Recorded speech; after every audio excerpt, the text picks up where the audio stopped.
So like high school was all, I didn't really enjoy it that much because I was getting screwed with at school a lot. My friends and I tried to do the whole band thing in high school, which is what like I wanted to do always. I never wanted to do any like EDM anything, like producing or DJing. You did like four days, Monday to Thursday, 12-hour shifts, and it was like alternating day and night shifts. So it'd be like 6 in the morning to 6 at night for 2 weeks. Then you'd switch, and then it'd be 6 at night till 6 in the morning for every 2 weeks, which was just like so bad for your body. Yeah. And, like it was so hard to work on music. Once I got that first reply, I was like, okay, I'm at least to like the tier where they'll reply to me. And then I think it was like another year before like they said the first yes back to me. Hi, this is Lauren Engel. Today I'm here with Infinite. What's up? So you're originally born in Calgary? Yeah, I was born and raised in Calgary, Alberta, which is like Western Canada, and I've been there forever. And or your like parents, just outside of it, yeah. And your parents are originally from there as well? Yeah, mom and dad were both born in Calgary. Nobody in my like immediate family has moved like at all. Oh my gosh. Yeah, it's been all Calgary for a long time. What did your parents do? My dad was a street cop for like 25 years. Mm-hmm. And my mom was a 911 dispatcher. Oh wow. That's like how they met. So yeah, so growing up with like the two cop parents was cool, was interesting. But yeah, that's what they do. Mm-hmm.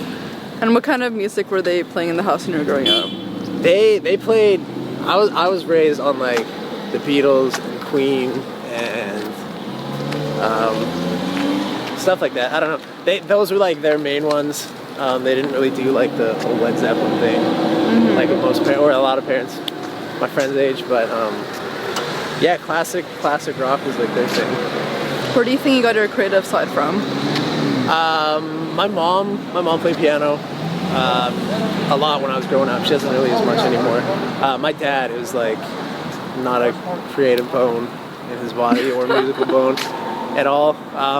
So definitely the mom's side for, yeah, I guess anything music or creative. Did she get you into, was it saxophone or something? Yeah, that's awesome that you know that. Yeah.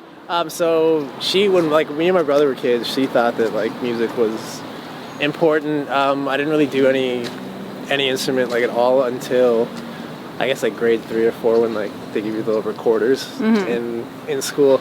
And then when it came to like grade 6 in my school, that was when you had to pick like art or band. So my mom was like, both the kids start doing music. My brother ended up playing trumpet. He's older than me. And then I played saxophone.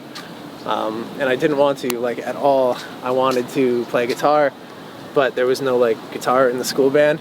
And I think my mom wanted to like put us in school band rather than like private lessons, because like it was through the school and then she wouldn't have to worry about like lessons other way. So she was like, you do this for like 2 years and then you can switch to whatever you want. And at the time I was like, hey, this sucks. Like saxophone's not really cool when you're like 12 and like I was listening to like pop punk and stuff. So. Did you get good at it though? I got like okay at best. I was like so average. But then I did that for the 2 years and then my mom was like, hey, you can get a guitar now if you want. So then that was like, I was like, yo, I did my time. And now I can be cool and play guitar. How did you get more into the metal scene? I started listening to that kind of stuff when I was like grade 8, so like 13. And then I started playing guitar a lot. And then that was when like MySpace was like really popping. And local bands in Calgary were like doing shows pretty regularly. And then I started going to those, and I thought it was like the coolest thing ever. So I just started going to those more and more, and then like my friends and I tried to do the whole band thing in high school, which is what like I wanted to do always. I never wanted to do any like EDM anything, like producing or DJing. I used to give my brother like a lot of hassle when he was in school because he was like a diehard Tiesto fan, and like he's always watching like videos of that and like playing that stuff in his car, and I would like make fun of him all the time. I'd be like, this is not even music. This is a guy who stands there, presses a button. Because I was like 13 and I thought it was cool to make fun of that music. So yeah, I was doing the whole band thing, and then it just like didn't work because it's really hard to get people who want to do the same thing as you. And if there's like 5 people trying to be creative all at once, obviously it can get annoying. Were you making original music though, or was it like covers? We like started with covers. We played a couple covers of like there was this band called Atreyu. We played some covers of their stuff, and then we started writing our own stuff, just like still somewhere out on the internet, recorded on like the worst anything ever, and it's just like some of the worst music you'd ever hear. But yeah, that was like the first time I was ever making any kind of original stuff. Was the band thing. Did it come easily to you, like making songs from scratch? Kind of. I like taught myself guitar, so I didn't have any like formal theory training and stuff, so I just kind of messed around and did like what sounded good, and I guess that was kind of easy. When I started like producing, that was when I like actually learned a little bit of theory on like through the internet and stuff, so I could actually like know that it sounded good, but also it was like right technically by like theory. So kind of, I guess. It's like a really long answer for a really easy question, sorry. How else would you describe yourself like then growing up? Like when I was a kid, like during that time? Yeah, like teenage years. Teenage years were like, I didn't like them that much. I was like, I felt super awkward all the time. I started like, I tried to do the whole like emo kid thing when I was like in high school, but I wasn't allowed to dye my hair black. So like my mom and dad were just like, I don't know, for whatever reason, they were like, not in this house. So my like solution to that was like, hey, well, I'll do the opposite and I'll like bleach it white. So I tried to do that, and then it turned out like super bright yellow, and I already got like picked on and made fun of like so hard that was just like, that really didn't help. So like high school was all, I didn't really enjoy it that much because I was getting screwed with at school a lot. There was like this group of kids who forever, through all of high school, just like, I was a super easy target because like I wore weird clothes, I guess, and then I'd do the hair thing, and I had weird haircuts all the time. Like there's one point where like my name was Birdhead. That was the thing. Everyone they'd be like, "Yo, this Birdhead, let's get him," and that was the thing. Did it not click to you to conform if you were getting like a lot of that? Oh, that would have been like, yeah, for sure. That would have been way easier, was to stop doing everything. Because like this group of dudes was like super obvious what they didn't like about me. They would like make fun of my clothes the one day, so I was wearing like skinny jeans and the band shirts and stuff, and the next day would be the hair or whatever, and then so like, yeah, I definitely could have just. But that's cool that you just stuck to like what you wanted to like dress as. Yeah, I mean it was cool. I never even like really thought about it at the time of like, hey, I could probably like not do this, but yeah, that was just a good way of that led to the music thing a lot, because like, so it'd be like parties and stuff every weekend, and I would like at all costs, I mean I was usually not invited anyways, so like it wasn't really that big of a problem, but if there was a party that like everyone could go to, I would always be like, no, I like make something, I'd be like, no, I can't go, but it was really just because I was like terrified that I would go and these kids would be there and that would be my weekend. So actually with that, like what kind of advice do you have for kids who are like going through bullying or like getting picked on? I mean, I hate bullying. I think because I grew up and like I was involved with it, I'd still like, when I see that like on the internet now, I feel like so bad, and it's just like the worst thing, because as like on like the big scale of things, usually it's like such a minor thing that you'll get over it and stuff, but like when you're young and it's happening all the time, and like it's super embarrassing when you're a kid. That was like the thing I hated most about it. I like didn't mind the whole like whatever, like you get shoved into lockers or like kids in the hallway like calling you whatever. I just mostly didn't like, it would be like in front of like all your peers and stuff, like oh, sick, like the girl you like is like across the hall and she sees you like getting all your stuff mangled and whatever. But I don't know, as far as advice goes, just like, if you can, just like keep doing, I guess, what I did, like just don't change just because like kids are messing with you. Yeah. Back up your friends, I guess. That's like a super helpful thing. That was not really relevant when I was getting picked on. Like if one kid was like, an older kid or something saw it and was like, hey, you guys are losers, you should probably stop. Like chances are probably what happened, because mean kids are usually mean until they get like called out in front of someone. So yeah, I don't know. You'll get over it eventually. Everyone goes through, or a lot of people go through it, and they're fine. So yeah. And so what was the turning point that you liked EDM more and more?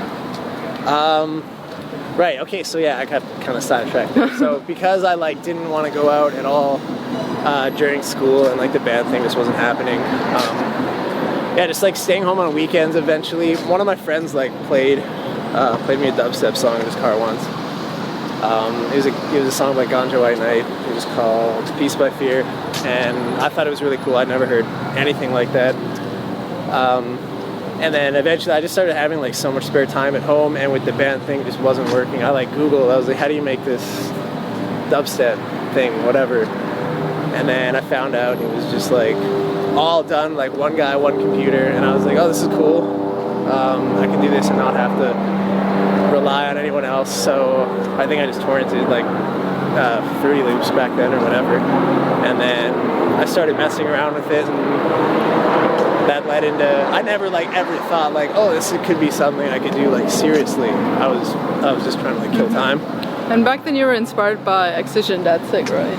Yeah, of course. Those were, yeah, when I was in high school, like once it like caught on very quickly with like, I think my age group and in my school. So everyone, like all my friends were like, yo, Danzig and Excision. Oh wow. They're Canadian, so that was also like really cool, because it was like, wow, someone from Canada like actually can do this.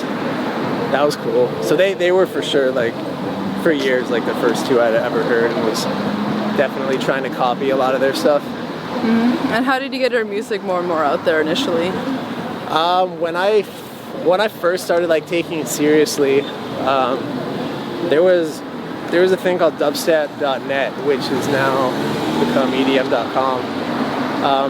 But they really helped when I was first starting out. I don't remember how I got in touch with them, but they were like posting my stuff fairly often and just getting into a lot more people's ears. And then I did like tons of emails, and like I sent stuff out to YouTube channels like as much as I could. And then eventually I started sending stuff. When I found out that like labels were a thing, I started sending stuff out to a lot of them, and most of them didn't reply to me or said no, because my stuff was probably not that good. And then eventually some started saying yes, and it's kind of all been going forward from there. Did you go to college?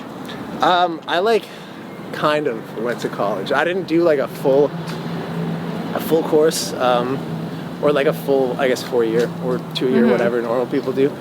I did like, they had a course at SAIT, like the school in Calgary, for digital audio, but I did like a really, it's supposed to be like a 6-month thing, but I did it over summer. They like compressed it into like 2 months or something, and that was for like hardly anything production related at all. It was for like live sound and like recording and anything basically but production for audio. So I did that, but like it didn't really do much for what I'm doing. It gave me a lot of knowledge just like in general about audio stuff, but yeah, for the most part, that's the closest thing to college for me. And then after that you were working in a different job, right? Yeah, after that I did a bunch of jobs. I had a few kitchen jobs when I was younger, which I think is like the worst job on the planet. Some people love it, but it was like the most stressful anything. I don't know how people do that. It was not good. So I did a few of those, and then my job before I started just doing music full time. I worked at a sawmill. I ran like machines there, and that was cool. It paid really well, but you did like four days, Monday to Thursday, 12-hour shifts, and it was like alternating day and night shifts. So it'd be like 6 in the morning to 6 at night for 2 weeks. Then you'd switch, and then it'd be 6 at night till 6 in the morning for every 2 weeks, which was just like so bad for your body. Yeah. And, like, it was so hard to work on music because like even though you had 3-day weekends, which was sweet, like you were so tired. Like every Friday was just like a write-off because you just sleep and like recover. And then Saturday, I'm engaged, so I have a girl, so like she needs 1 day because I wasn't seeing her for the work or for the week, and then Sunday you're just sad all day because you have to go to work the next day. So it was like really hard to like fit in like good long periods of time where I could do music. So that was not ideal. And was that the job that you kind of wrote down a plan, right, of like to quit it? Yeah. And, like, what to do after? Yeah. So I didn't mind that job for a couple years, and then, but also like while I was working there, I was never raised where mom and dad were like, you can do like anything crazy. They've never said like you can't do anything crazy, but I just was never in like an environment where like anything is possible type thing. So I'd never even really like considered this like music route to be doable, and then I started hating that job so much. Like it was just every day. Like I hated being there. I hated getting up at 4:30 and being freezing because like we would work through the winter and it was just the worst. So yeah, I don't know exactly when like the turning point was, but I did like sit down one day and I wrote down like a detailed plan of like how much money I wanted to have saved, when I would be able to do it by, and when I would be able to quit. And then once I did that, I was like, cool. Once I do that, like I can really focus on this. And I figured out like if I wanted to make it happen, the only reason it wouldn't happen is if I didn't like put the time in. So that was when I like decided to actually pursue it full time. Where was your music career at by that point? Like when I made the decision? Or, like where are you getting lots of requests to do shows and everything? I was getting like a kind of a decent amount of shows. Most of them, the thing was for that was most of them were from the States, and I couldn't play there because I didn't have a visa, and I knew like there was no way I was going to be able to get a visa working at this job because you need like mad credentials and like press and stuff to get the visa. So that was one thing I was like, hey, well, if I ever want to tour the States, like it can't be done with this job. So that was another reason. My like SoundCloud and stuff, I think I was starting to get some hype on there, but I knew like I needed to give like at least 2 years without like any other job before things would properly start popping. So I was like very, I guess in the big picture, very still like low tier when I decided I wanted to quit. You moved back in with your parents, or you still had money saved from your job? So I saved a lot of money because I'm like, I stress about like anything possible, and one of like the main things I stress about is money, which is probably a good thing, but also not. So I wanted to have, I think what I budgeted for was I could work 18 months without like making a single dollar, and I would still be okay with what I had saved. Yeah. And obviously like I wasn't gonna make $0 for that entire time frame, but that allowed me to like relax quite a bit and not have to worry about that. So I didn't have to move home. I was living in my condo at the time. I bought a condo when I was like super young because my parents told me to. Oh my gosh. When I was working at that job that paid a lot, and I wasn't doing anything, like I didn't buy a nice car or anything, so I had all this money. Wow. And they were like, you should invest in a condo, so I did that. But I was living there when I quit, and then my girl and I moved in. My brother bought like an insanely huge house, so we moved in with him. And then I just rented out the condo, which was also nice because it gave me a little bit more income when I could just like focus on the music stuff. How did you meet Firepower Records? I think the Firepower thing came. I'd been sending them music for so long because right when the label started, when That's It came out and was like, this is my new thing, that was like, right then I was like, I need to do something with Firepower. So I think once I thought my stuff was kind of good, it was probably 2 years of just sending them stuff to their demo email. And I think for the first year, I don't even think I heard back. And then I think the second year was when I started getting replies that were like, hey, this is really cool, but it's not what we're looking for. And once I got that first reply, I was like, okay, I'm at least to like the tier where they'll reply to me. And then I think it was like another year before like they said the first yes back to me, which was very exciting. I've never actually met, I met Datsik when I was really young, but I never met Shara, like the label manager. Actually, going back a bit with your name, like what about the Perks of a Wallflower really clicked to you? Yeah, so yeah, the name, most of the time I don't even tell people the story of the name because it's like, most people don't know that movie. My girlfriend showed me that movie, The Perks of a Wallflower, like, right when it came out, and I just thought it was a really good movie. Like, I really liked it. A lot of it was like about some kids who were like getting treated not well in high school, so I was like, word, cool.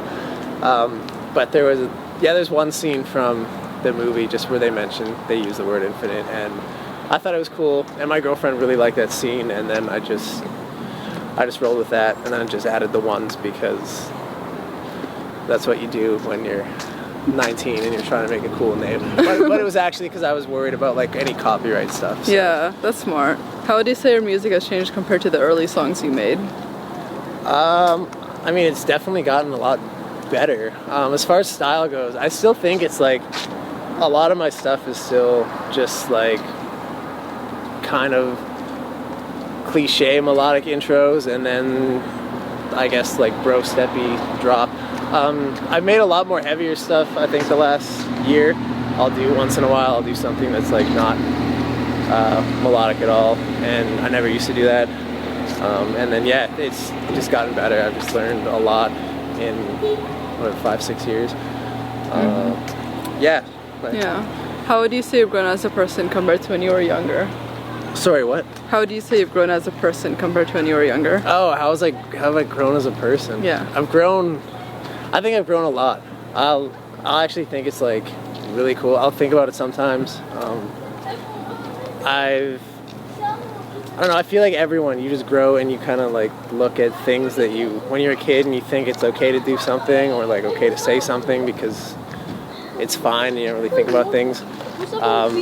Like there's stuff that I did and said when I was 18 that like you grow up and you realize like, hey, that really wasn't cool, but now I like get why it's not, and then I've made an effort to not do that. I don't know, I feel like I care about people more when I was younger. I think that has to do a lot with like the bullying thing, just because I know it sucks to not be treated good, and it feels good to treat people not that way.